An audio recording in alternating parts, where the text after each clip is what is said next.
I'm Dr. Joshua Houston. It's my pleasure to bring these sermons and Bible lessons to you from the Salem Creek Church of Christ in Murfreesboro, Tennessee. I hope today's lesson is a blessing to you.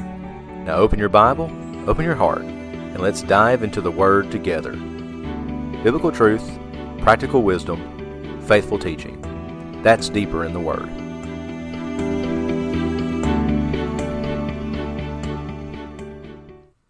What are destructive husbands and wives? And how do you know if you are one? How do you know if you are causing destruction in your marriage? Remember, God made marriage to be perfect. God made marriage to be good.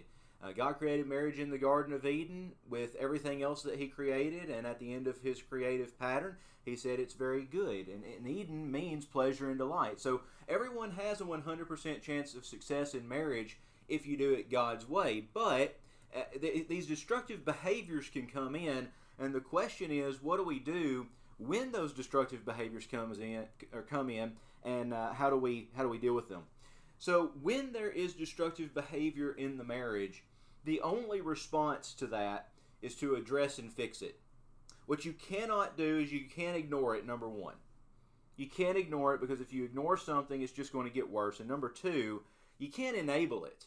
And that's what a lot of times we do in marriage, is we have destructive behaviors, and then we enable it because maybe we say, well, I just need to look over this. This is just the way he is. It's just the way she is. And by doing that, we enable it. So the only appropriate response for destructive behavior is to address it, number one, and fix it. So first, I want us to look at 4 reasons why people become destructive in marriage. 4 reasons why. So this is sort of the behind the curtain thing. This is what's happened in our lives to make us become destructive. And then we'll look at some of the red flags about destructive behavior in marriage. So the first reason why people become destructive in marriage is just plain ignorance. It's just ignorance. In other words, we don't know any better. And we don't know how to have a good marriage. Hosea chapter 4 and verse 6 says, "My people are destroyed for their lack of knowledge." And so for the people of Israel, for the Israelite people, they were destroyed because they didn't know any better, because they were ignorant, or they had left their knowledge and turned to something that they had no need to do. And so for us, many of us did not grow up with godly parents. And many of us didn't grow up, even if we did grow up with godly parents, we didn't grow up with a good godly example of what a good godly marriage looks like. And that's for a variety of reasons. A lot of that can be cultural. A lot of that can be societal. But we didn't have this good example in maybe our parents or grandparents for what a good marriage looks like. And part of that, again, going back to the cultural side, is some of these things about our gender roles. You know, the woman stays at home and she cooks and cleans, and then the husband goes off to work and he's very distant from the children, and he's kind of abusive to his wife. That's kind of the stereotypical 1950s family kind of mentality. You know, that's not good either. So a lot of people don't have good role models in their marriage, especially if you became a Christian. If you're the first one in your family to become a Christian, then you certainly don't have good role models in marriage. So how then do we fix the problem of ignorance so that we don't have these destructive behaviors in marriage? Well, the one thing that you can do is have a teachable spirit. The only way to counteract a negative spirit is with an equal and opposite spirit. Okay, so for example, if I was to ask you to think about a yellow elephant, you're thinking about the yellow elephant, and then if I tell you to stop thinking about the yellow elephant, you can't, right? Because I've asked you to think about the yellow elephant, and I keep saying the words yellow elephant. But if I ask you to think about a red dog, right? Everybody's thinking about a red dog. Now you're no longer thinking about the yellow elephant because you have replaced that thought with the red dog. Can you see how that works? This is true for men who struggle with pornography as well. How do you overcome an addiction to pornography? It's with an equal and opposite spirit. And so with every time we think about pornography, we have to turn ourselves and look at Scripture, pray, exercise, whatever it is that we can replace that thought with, because you can't just stop thinking about it. Well, the same is true here with ignorance. If we're going to combat the spirit of ignorance, we have to do it with the equal and opposite spirit, which is a teachable spirit. So how do we foster that teachable spirit? Number one, take a vision retreat. And what that simply means is have a time with your spouse, a weekend, Friday, Saturday, and Sunday, where you're going to go somewhere that you enjoy, that is far enough away from home where it feels like you're kind of getting away. So go far enough away where you can do that. And then, as you do that, if you're a morning person, you do it in the morning. If you're an evening person, you do this in the evening. But you spend half of the day, whichever is your best half of the day, discussing what you want your marriage to look like. Right? Discussing the vision for your marriage, what the goals you have for your marriage, where you want to be in the next year or 5 years or whatever. And I tell people this, this is not my idea, but I think it's a great idea, and I tell people to do this, and they say, well, I can't take time off of work, and going on a trip is expensive, and this, that, and the other. And I think, well, would you rather spend a little bit of money to have an improved marriage and spend 3 days out of the year to have an improved marriage, or would you rather have 365 days of misery? It's your choice. Okay? So do that. When you do that, make it a point to say, this year, you and I, spouse and myself, are going to read a book on marriage. We're going to read it together, and then we're going to discuss it. It can be a secular book. It can be a religious book. You don't have to believe or accept everything the book says. That's the beauty of reading books. We eat the meat and spit out the bones. But we're going to read a book on marriage. I'm going to read a book about the needs of women. And my wife is going to read a book about the needs of men. Or we're going to read a book about the 4 laws of marriage. Or we're going to read a book about threats to marriage, or whatever the case is, or about parenting. We're going to read that together. So read books, listen to seminars, have conversations with your spouse. Whatever you do, you need to have marriage continuing education. I call it marriage CE. So for my Tennessee auctioneer's license, just like a realtor license or nursing license or whatever, if you have a state license every so often, for me it's every 2 years, you have to have continuing education. And at first I thought, well, this continuing education stuff is ridiculous. It's just a way for the state to get money. I already know this stuff. I don't need it again. Well, that's not exactly true, because in my industry, the auction industry, things have changed over time. And now I need that continuing education so that I can keep up with the things that are changing. Your marriage will change over time. The marriage you have in 10 years is not the same marriage you had at year 1.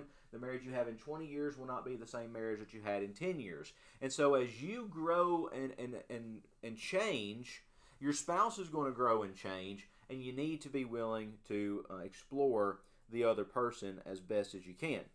So that's what we need to do to combat the spirit of ignorance. So number one, reason why people become destructive is they just don't know any better. They're ignorant. Number 2 is past hurts. Past hurts. Now you have to be honest with your past hurts.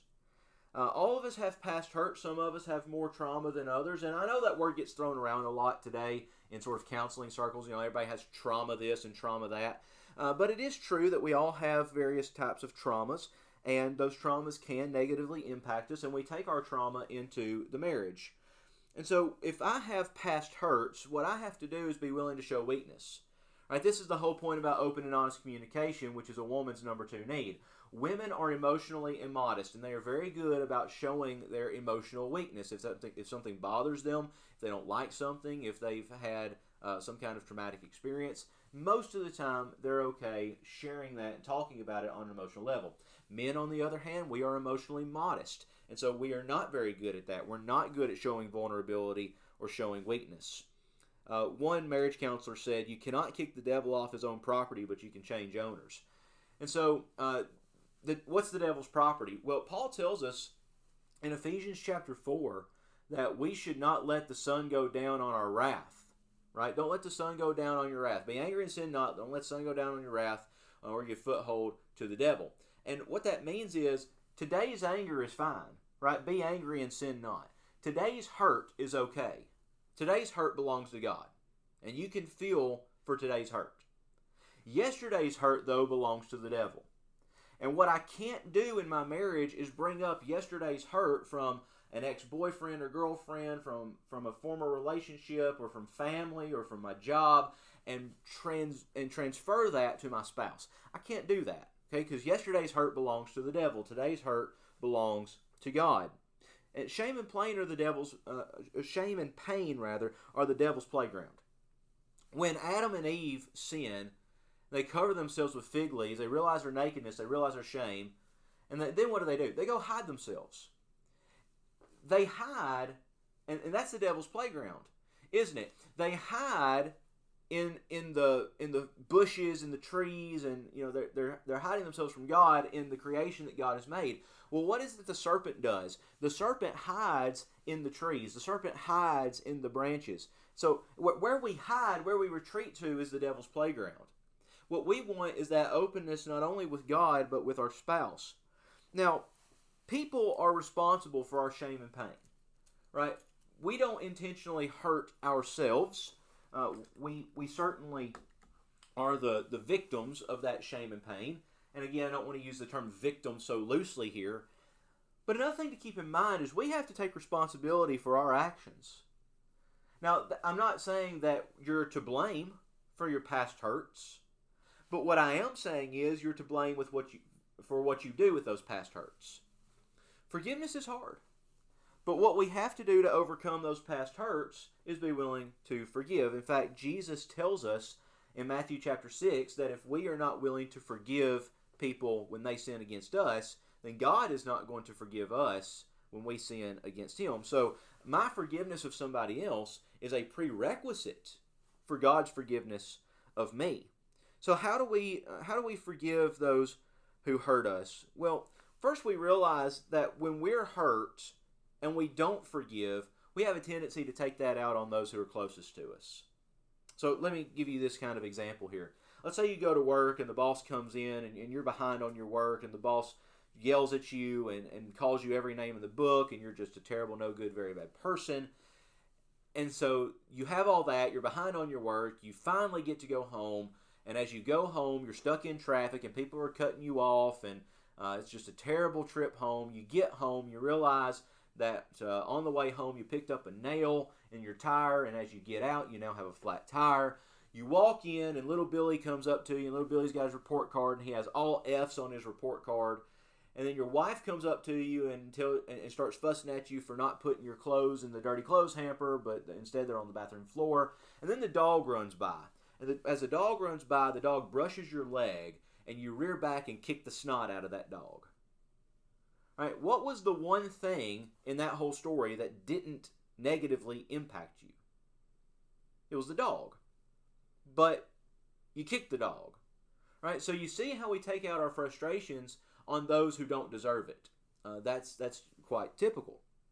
So how do we do that? We forgive so that we can let go of that pain and hurt. And then we bless.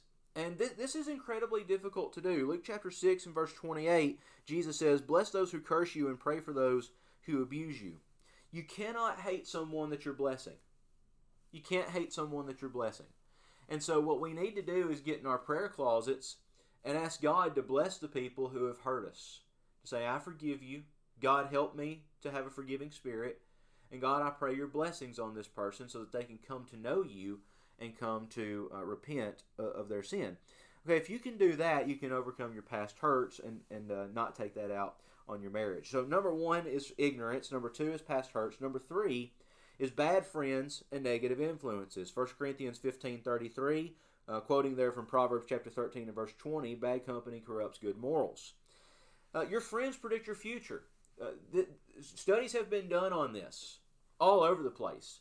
And studies are consistent in that if you show me your 5 closest friends, I'll show you your future. Okay? So the income of your 5 closest friends will be your income.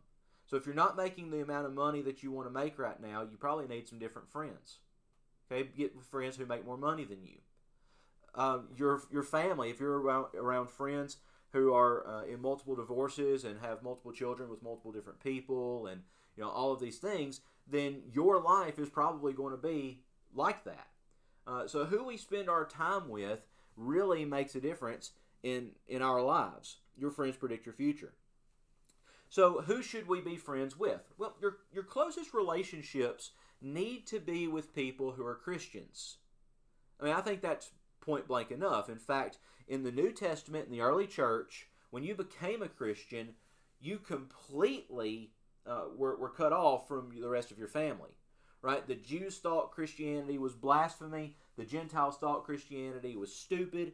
And so you were completely cut off whether you were a Jewish or a Gentile Christian. So your closest relationships need to be with Christians, but they need to be with Christians who are more spiritual and more devoted than you. That's a beautiful thing about life. You can always find someone who is more blank than you. Someone who has more money than you, someone who has more problems than you, someone who has a better marriage than you, someone who has who's raised better children than yours. You can always find someone who has more blank than you. And so you need to find Christians who are more spiritual than you or more devoted than you. And I don't care if you're an elder or a deacon or a preacher or a Bible class teacher or if you're at church every time the doors are open, there's always someone who is more spiritual than you. So when we make those relationships our closest relationships, then we're going to see our relationships change. This is very difficult for young married couples. Young married couples in the church do not have really close relationships in the church. Why? Because we're still, for the most part, many of us are still connected to our friends from college or our friends from high school, and those friends probably are not Christians. We, as young married couples, perhaps we're thinking about having children, or we do have children, our attention is given to that, or we are focused on improving our career, or maybe we're focused on getting settled and buying a house and things of that nature, and we don't have time for the social events. And so what churches need to make sure that we do is that we foster an environment that allows for our young families to be able to have spiritual relationships with one another. Now, we need those spiritual relationships with older and mature Christians, certainly, but we need it with one another as well. So ignorance, past hurts, bad friends, and negative influences. And number four reason why we become destructive is defensiveness. Defensiveness. The Gottman Institute at the University of Washington was started by John Gottman, and they did the longest study of married couples. I think it was a 30-year study. And they can now predict with 93% accuracy whether or not a couple is going to get divorced. And all they have to do is bring them into a room and sit them across from one another and watch their facial cues, watch their facial movements. They can detect divorce within 93% accuracy based on their facial movements. Now, they've boiled that down to 4 predictors of divorce. So these are called the four horsemen of the divorce apocalypse. And the first is criticism. And criticism is all about you, right? You did this, you did that, you're so dumb, you're so stupid, why would you do this? That's different than complaining. Okay, complaining is about me. Well, I felt this way when this happened. Okay, and we'll talk more about criticism and complaint, I think, in just a minute. So criticism is number 1. Contempt, meaning you've developed a hatred for that person. Stonewalling, which means if someone brings something to you or wants to complain to you, then you just shut down.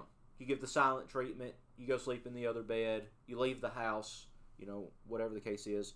And then number 4, defensiveness. And so here for our 4 reasons for why people become destructive, defensiveness is the one we want to talk about. It's one of the 4 predictors of divorce. Being defensive is when someone tries to tell you something about yourself and you're not willing to listen. Okay, so someone comes up and tells you something about yourself and then you deflect, you turn it off, and you're not willing to listen. So what that ultimately does is it means you're not willing to allow your spouse to process their problems. They can't complain to you. They can't bring their problems to you. They believe I'm not allowed to complain or express fault, and express fault with you, and to tell you that you're not perfect. Okay? Now, what we should do is we should be our spouse's customer service counter. And basically, what that means is, if you gotten a shirt for Christmas and the tags are off, but you have the receipt, and you take it, it doesn't fit, so you take it back to the store. You say, I'd just like to exchange this. And the customer service rep comes up and they say, oh, yeah, absolutely. And you know what? Instead of getting another one like this, why don't you go get one of the better ones, one of the more expensive ones, and just have a good day. Thank you. I will shop at that store forever. What stinks, and this has happened to me on several occasions, you walk up, the tags are cut off, but you have the receipt, and you say, here, this doesn't fit, I need to exchange it. And they say, this shirt has been worn, we don't take worn merchandise, so we can't return it, so you can't return this. You say, no, it hasn't been worn, I got it as a Christmas present, and the tags are cut off, I have the receipt, but it hasn't been worn. And they say, no, it's been worn, we can't take it. And they're just not willing to cooperate with you. That's what defensiveness is. Defensiveness is not being willing to cooperate with your spouse when they try to tell you something.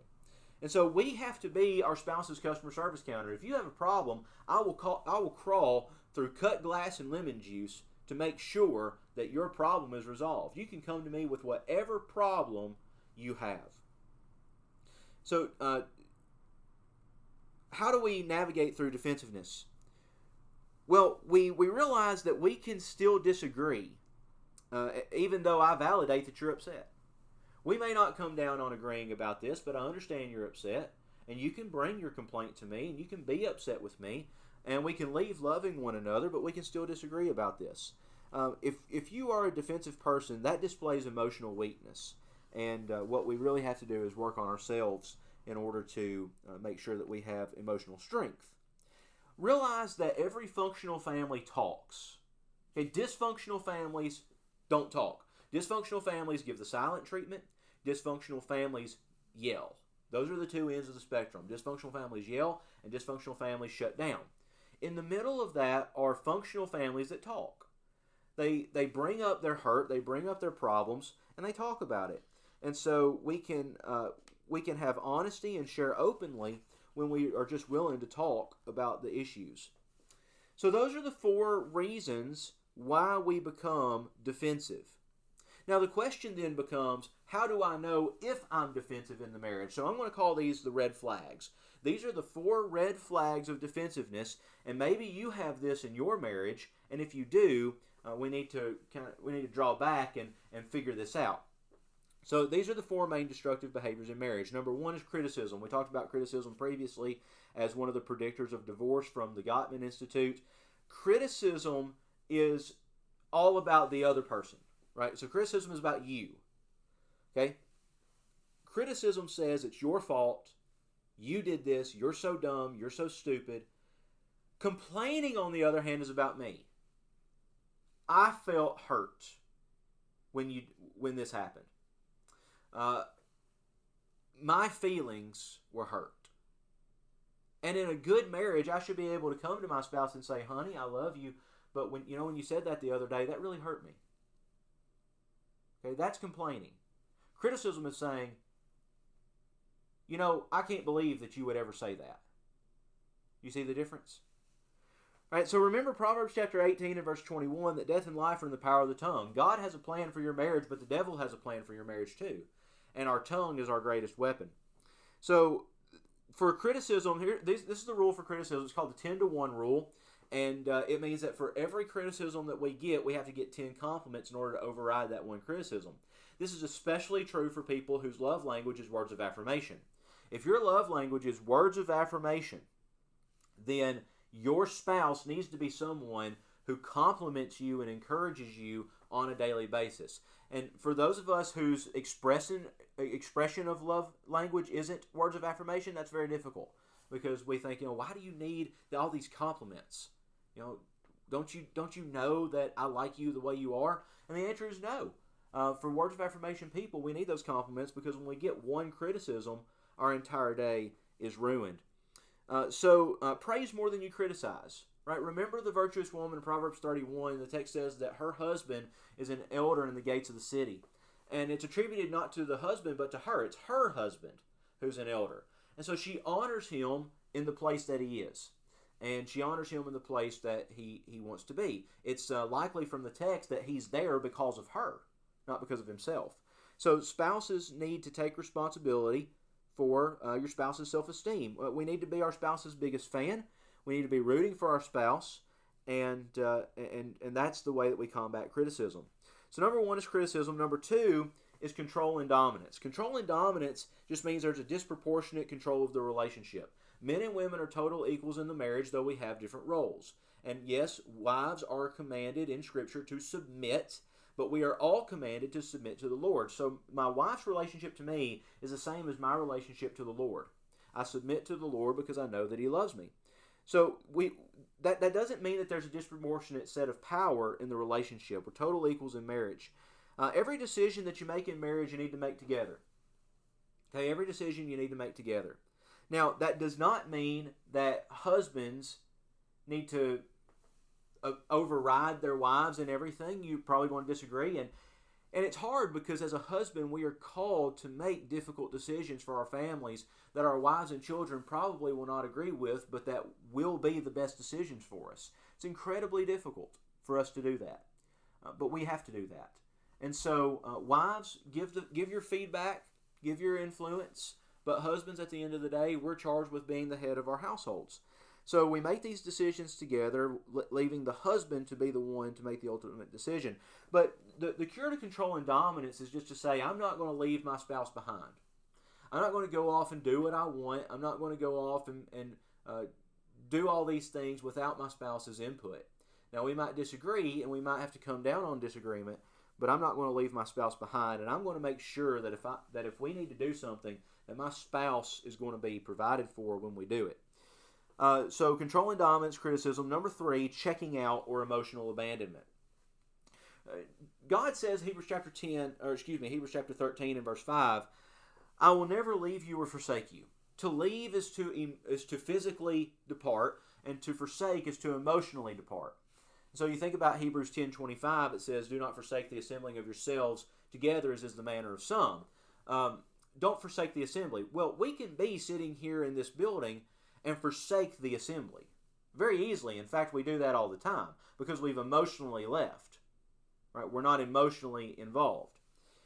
So in my marriage, I need to tell my spouse, and you need to tell your spouse, I will never leave or forsake you.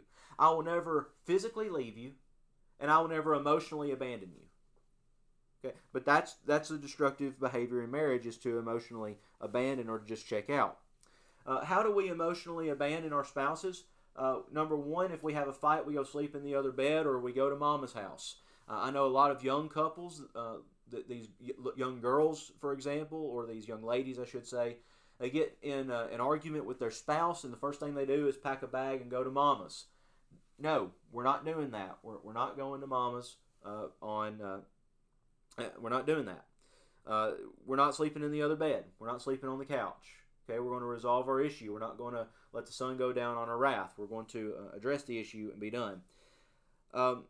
Another way that we can emotionally check out is be addicted to technology, our phones, and social media. Cell phones and social media are the enemy of marriage.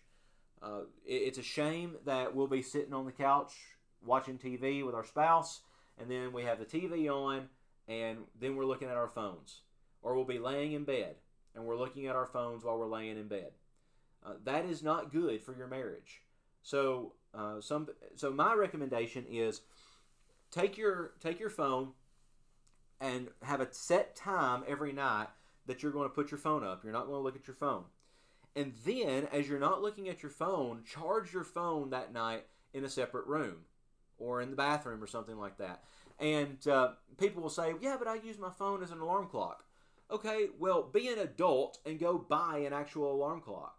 They're not expensive, and they work pretty good. Our cell phones and social media are the enemy of marriage. In fact, one recent study came out that listed social media as one of the top 3 reasons for divorce. So financial problems, adultery, and social media. Top 3 reasons for divorce in America today. So be very careful about social media and your cell phones and technology. So all of that means you can be physically present but emotionally somewhere else. All right, so if I'm sitting on the couch with my wife, but she's on her phone and I'm on my phone, we're physically present, but we're emotionally somewhere else. We're emotionally on our phones. We're emotionally in the social media world. Or I could be thinking about work or be thinking about the kids or whatever. So when you have date night, right, we can forsake our relationships if we're constantly talking about the kids or constantly thinking about work or whatever. And what happens for a lot of couples is when they have date nights, that's what they do. They talk about their kids and they talk about work because that's all they know. And it's a challenge for us, but it's a challenge we have to accept that we are going to come together and talk about each other, talk about our marriage, and kindle that flame. So checking out control and dominance, criticism, and then number 4, destructive behavior in marriage, is cruelty and abuse. Cruelty and abuse. So let me say that if you have been abused in your life, be it by family or somebody else, emotionally, physically, verbally, let me just say I'm sorry that happened to you. That should never happen to anyone. It is a terrible thing. It is not a godly thing at all, and I'm sorry that happened to you. All abuse means is damage. Abuse is damage. And that there's no grace in the relationship. Okay, typically what we think of with abuse nowadays is kind of the overweight guy with the white tank top with spaghetti stains on it and a beer in his hand watching the TV and beating his wife when she burnt supper or whatever. And what the studies are finding is that's actually not the depiction of abuse today. Abuse is much more emotional and verbal, and it's coming in more marriages. It's coming from the woman to the man. That wives are better at emotionally manipulating and verbally abusing their husbands than husbands are at physically abusing their wives. Now, none of that is good, but just to make it clear, this is not a male or female issue. And so you do not need to be in an abusive relationship. If you're in an abusive relationship, you need to seek help, and you need to seek solace and safety and security. Now, hear me in this. I'm not saying that you need to divorce, but you do need to separate yourself from that relationship. And so go find someone to stay with. You know, this might be a time to go back to mama or to stay with a friend, and just go somewhere that you're safe. And be willing to tell your spouse, if your spouse is abusive, that I love you, but you need help, and I'm not going to be around you until you get help. There are certainly, I think, allowances in Scripture for the ending of a marriage based on abuse, and I know I'm in the minority on that, and I imagine as this message is being taught that people will have sharp disagreements with that. But, it shouldn't be lost on us that Matthew 19 is not the only place in Scripture that speaks about divorce. Paul speaks about it in 1 Corinthians 7, and the last passage, the last verse in that text says that Paul has the Spirit of God claiming his inspiration. And Paul says that if there's a believing spouse who is married to an unbelieving spouse, and that unbelieving spouse leaves, then you're free from the marriage. And we could talk more about that later, but if I have a spouse who is being abusive, I don't care if your rear end is in the pew Sunday morning, Sunday night, and Wednesday night, you're not a believer. You're not acting like it. You're a Christian in name only, and that does not a Christian make. It's like standing in a garage doesn't make you a car. Being at church doesn't make you a Christian. So again, there's more to say about that, but at the end of the day, these are the 4 things we need to realize, that these destructive behaviors in marriage are not good. And by realizing them and realizing the causes of them, we can combat them, and we can have better godly marriages.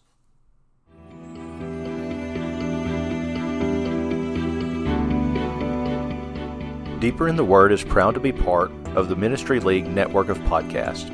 You can support the Ministry League network by liking, subscribing, and sharing these videos.